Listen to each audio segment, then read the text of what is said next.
اعوذ باللہ من الشیطان الرجیم بسم اللہ الرحمن الرحیم یا اہل الکتاب لم تکفرون بآیات اللہ وانتم تشہدون، اے اہل کتاب اللہ کی آیتوں سے کیوں کفر کرتے ہو حالانکہ تم خود گواہ ہو۔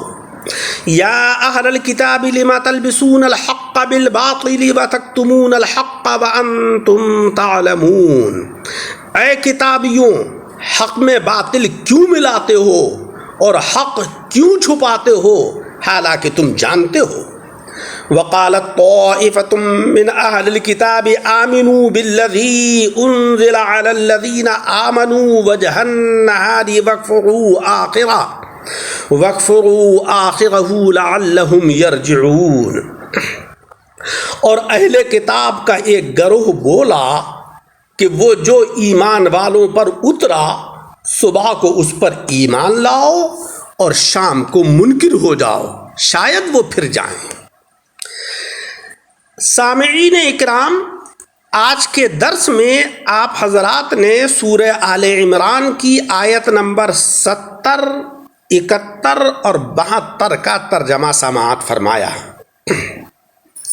اس سے پہلے جو آیتیں گزریں اس میں اللہ تبارک و تعالیٰ نے اہل کتاب کی اس جماعت کا ذکر کیا تھا کہ جسے تورات و انجیل کی آیتوں کی خبر نہ تھی اور بے خبری میں وہ نبی اکرم صلی اللہ علیہ وسلم اور اسلام کا انکار کرتے تھے۔ اب ان آیتوں میں اہل کتاب کے اس گروہ کا ذکر ہو رہا ہے کہ جو دید و دانستہ تورات و انجیل سے خبردار ہوتے ہوئے اسلام اور بانی اسلام صلی اللہ علیہ وسلم کے منکر ہیں۔ پچھلی آیت میں اہل کتاب کے مکر و فریب کا اجمالی ذکر تھا کہ وہ مسلمانوں کو گمراہ کرنا چاہتے ہیں۔ اب ان کے فریب کی کچھ تفصیل بتائی جا رہی ہے کہ وہ دید و دانستہ آیات الہی کا انکار کرتے ہیں اور حق کو باطل سے ملاتے ہیں اور مسلمانوں کو بہکانے کی زبردست تدبیریں کرتے ہیں۔ پچھلی آیت میں فرمایا گیا تھا کہ مسلمانوں کو بہکانے والے اہل کتاب مسلمانوں کا تو کچھ نہیں بگاڑ سکتے، اپنی ہی گمراہی میں اضافہ کر رہے ہیں۔ اب ان آیتوں میں اسی کا ثبوت دیا جا رہا ہے، گویا پہلے دعویٰ تھا اب دلیل ہے۔ پچھلی آیت میں فرمایا گیا تھا کہ اہل کتاب صحابہ کرام یا تمام مسلمانوں کو گمراہ کرنا چاہتے ہیں اور اسلام کو مٹانے کی کوشش کرتے ہیں۔ اب ان آیتوں میں ارشاد ہو رہا ہے کہ یہ لوگ اس کوشش سے خود پہلے ہی اپنی کتاب تورات و انجیل کا انکار کرتے ہیں، کیونکہ تورات و انجیل میں یہ مذکور ہے کہ حضور صلی اللہ علیہ وسلم کے صحابہ اس کچی کھیتی کی طرح ہوں گے کہ جن کی حفاظت مالک ہمیشہ کرتا ہے۔ پھر بھلا یہ حضرات صحابہ رضی اللہ تعالی عنہم ان کی شرارتوں سے، ان کی سازشوں سے کیسے گمراہ ہو سکتے ہیں؟ لیکن میرے پیارے عزیزوں، اعداء اسلام کا تو کام ہی اسلام کے خلاف سازشیں کرنے کا ہے۔ وہ تو اسلام کو مٹانے کی کوششیں کرتے ہی تھے اور کرتے ہیں، اور مسلمانوں کے زوال کی آرزو پہلے بھی کرتے تھے، آج بھی کرتے ہیں۔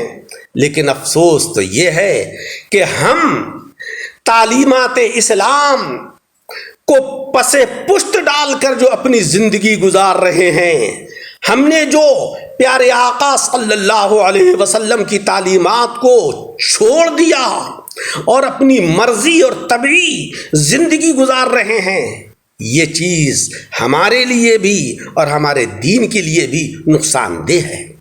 ہمیں یہ چاہیے کہ ہم اللہ کی کتاب کو مضبوطی سے پکڑیں، یعنی اس کو پڑھیں، سمجھیں اور اس کے اوپر عمل کریں۔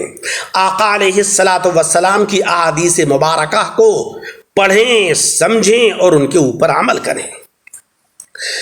اس آیت کا شان نزول اس میں دو روایتیں ہیں. ایک یہ کہ خیبر کے علماء یہود میں سے 12 اشخاص نے آپس میں مشورہ کر کے مسلمانوں کو بہکانے کا یہ مکر سوچا کہ یہود کی ایک جماعت صبح کو اسلام لے آئے اور شام کو مرتد ہو جائے اور لوگوں سے کہے کہ ہم ضدی اور ہٹ دھرم نہیں ہیں بلکہ ہم تو حق کے طالب ہیں، اسی لیے ہم لوگ مسلمان ہو گئے تھے.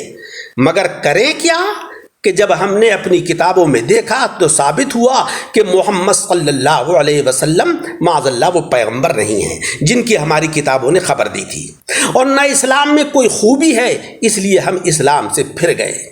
یہ سب تدبیر اس لیے تھی کہ اس حرکت سے مسلمانوں کو اسلام کی حقانیت میں شبہ پیدا ہو جائے اور وہ سمجھیں کہ واقعی یہ لوگ حق کے طلبگار ہیں، ضدی نہیں ہیں.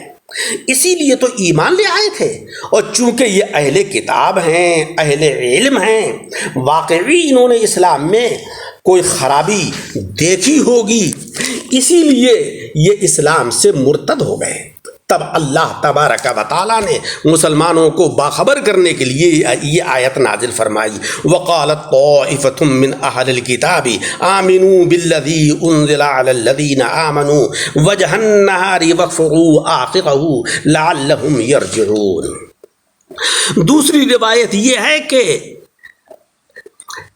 تبدیلی قبلہ کی آیت کے موقع پر یہ آیت نازل ہوئی کہ جب کعبہ مکرمہ کو قبلہ اسلام مقرر کیا گیا تو یہود کو بہت گراں گزرا.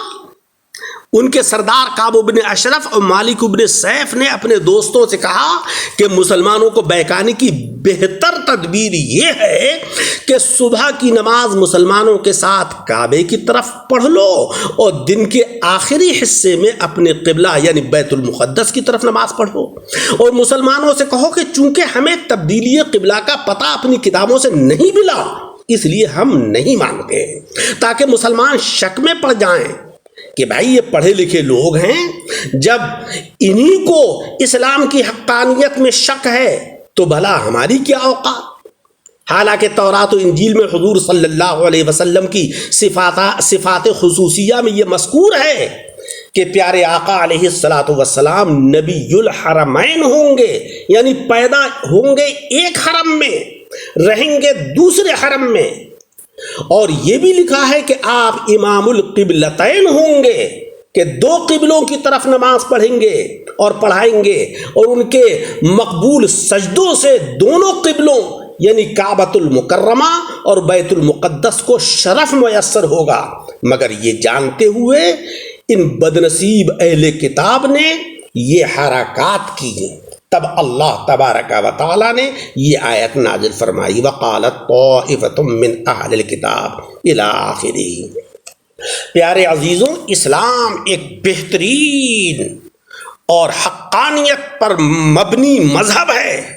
ہمیں یہ چاہیے کہ اس کی تعلیمات میں ہم غور کریں اور ان تعلیمات کو اپنی ذوات کے اندر اتاریں تاکہ ہمارے اندر بھی نورانیت اور ہماری روحوں کے اندر جلا پیدا ہو، دنیا کے اندر بھی ہم سرخرو ہوں اور آخرت کے اندر بھی ہم کو اعلیٰ مقامات حاصل ہوں.